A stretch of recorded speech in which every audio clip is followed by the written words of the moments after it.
Welcome to Knitting for Newbies. My name is Alex and I'm from yarngeekmakes.com. This video, we're going to show you how to do a really easy method of binding off your stitches. Basically, all that means for you knitting newbies is you're going to work to take your stitches off of one needle completely. You're going to bind off, or cast off as it's sometimes called, and basically you're just casting the stitches off of the needle, all right? It sounds more complicated than it is, and it takes a little bit of practice, but I do believe that you can do this. It's pretty simple, and hopefully this video will help you do that. What I have here in the background, of course, is I have my 2 knitting needles, which you will need for binding off using this method. I have my scissors for the very end when we get to snip that tail. Slide those over there. And then I also have, my excess yarn over here. So we'll go ahead and get started. What you're going to do is hold your needle. If you're right-handed, hold your needle that has your work on it with your left hand. Just pull some of this out real quick here. Got a bit of a tangle. There we go. So you're just going to hold this like you would when you're knitting a new row, right?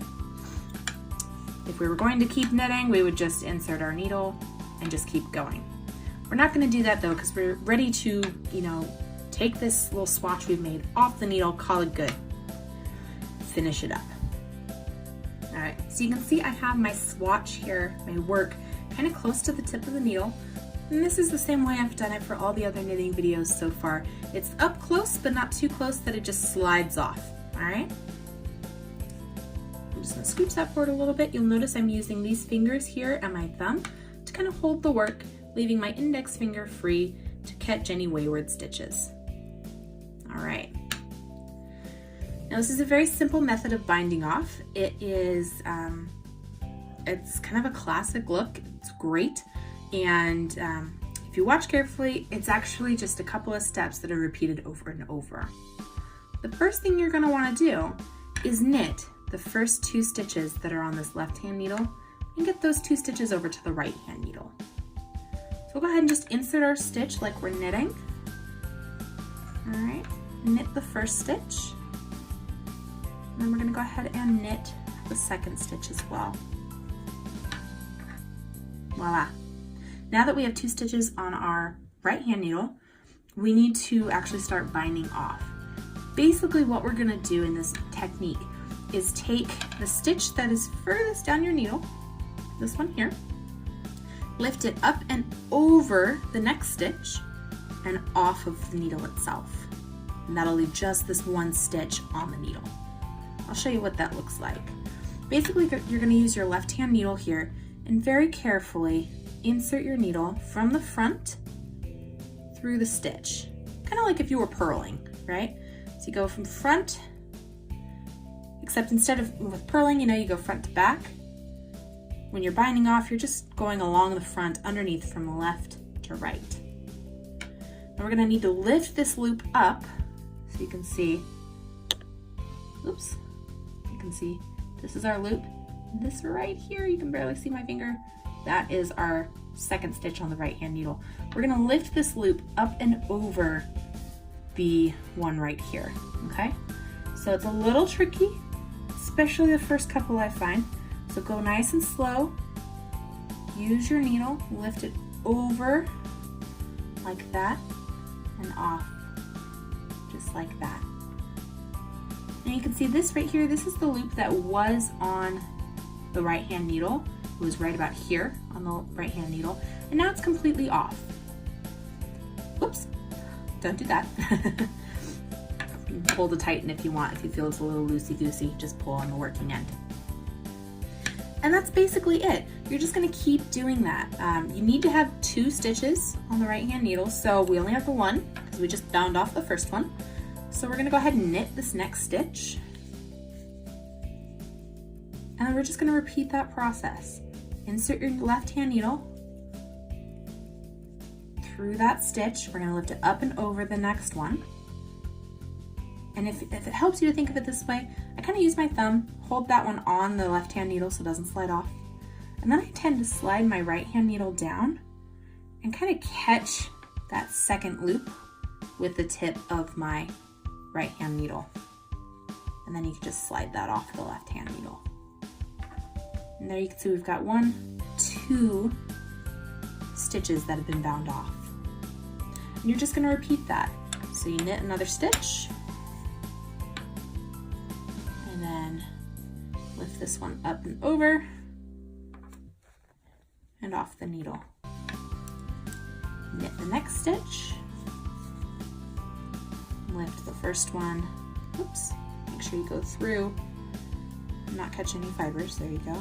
Lift it up and over, pull through, slide it off.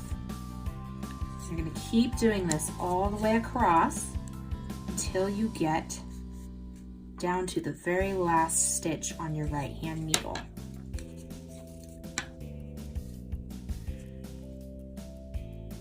There we go. This is a pretty fast method of binding off. Later on in the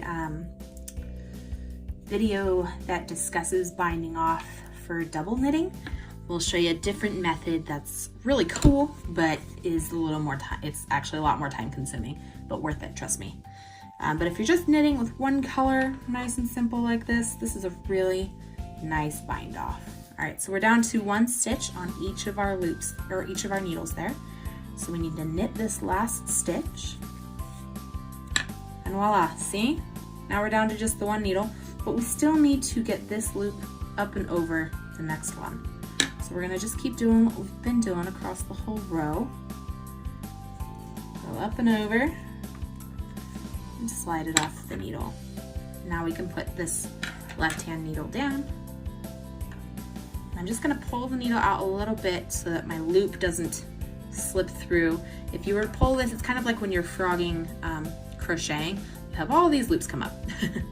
You don't want to undo those stitches. So now you're almost done. What you need to do now is to basically finish off or you know, secure this last stitch that was on our needle. And to do that, you just need to cut yourself a length of yarn, basically make another tail end. Grab our scissors. I try to keep my tails about the same length every time. So these are about the same. Oops, right? And then all you're gonna do to lock this last stitch is just feed that tail end through that loop. Just pull that through. You can see we fed the tail end of the yarn through the loop, our last stitch, and you're just gonna pull on it nice and snug to tighten it up. And there you go. So now you have one whole little swatch, all done. It's all bound off, binded off, however you say it. If you can't tell, I am a knitting newbie myself. But there you go. You can see it gives this really nice edge.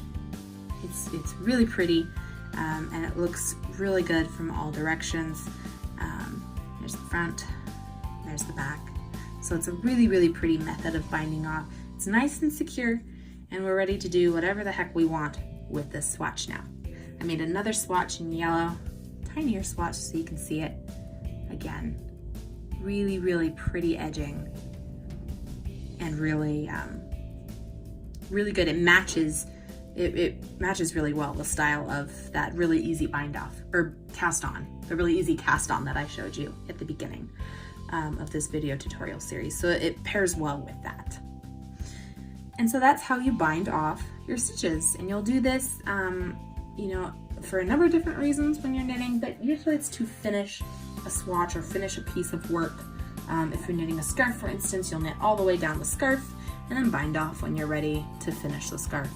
It's a really good way to end your project and to secure your last row of stitches so that they don't fall out and then you have running stitches going all the way down. You don't want that. So make sure to bind off your stitches. Hopefully this video helped explain the kind of tricky nature of bind off, especially if you're, you know, a crocheter new to knitting. Binding off can seem really strange since you're working with 2 needles and you're slipping stitches over other ones. It can be a little confusing, so hopefully this video helped you out. This is going to be the last video for now of the basic knitting techniques in the Knitting for Newbies series. What we'll do next is start doing the double knitting tutorials. And so if you're interested in trying that out, I highly recommend checking out those videos. And those videos will tell you everything you need to know in order to, learn double knitting, learn the basics, troubleshoot, how to work with the charts, etc. So whenever you are ready, we'll go ahead and see you over in the very next video.